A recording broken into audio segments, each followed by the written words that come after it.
everyone, it's Walt here once again, talking to you guys about 100 ways to motivate yourself.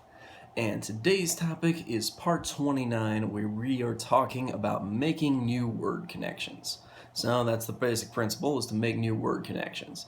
So you might initially take this to mean that it's about trying to come up with new words and using more words, and like how Malcolm X, looked up every single day like a new word to learn out of the dictionary, and he read the entire dictionary in order to become a better speaker and stuff. Think what you will about him, but his skill there. You might think that's where we're going with this one, but actually it's not at all. See, today we're really talking about instead interpreting our words differently and using different words to mean, different things. So maybe I didn't explain that super well, but the main example in this chapter, or rather this little paragraph, I suppose, is what it comes down to is an idea of the words we use really have an effect on our life, and the meaning we give to those words really change how we interpret events. So he says how there's this weightlifter, and how the weightlifters interpret the word failure as success, because until they lift a weight to the point of failure, they're not growing their muscles in order to get better and better at lifting weights.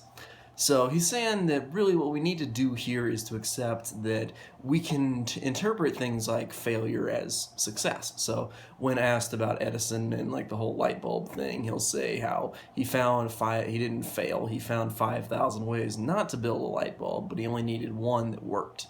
I mean, that's a good go-to, on almost any occasion, and to really outline the idea of persistence, and that being one of the Think and Grow Rich principles in the first place.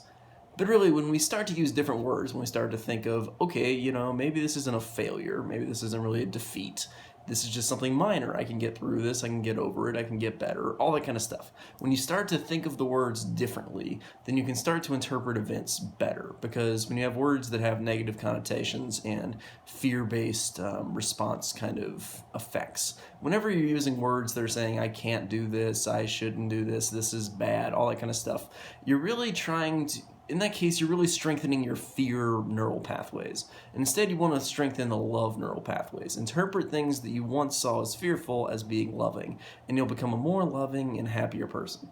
That's about it for part 29. Hopefully this was helpful. I'll see you guys next time in part 30, so stay tuned. I'll see you then.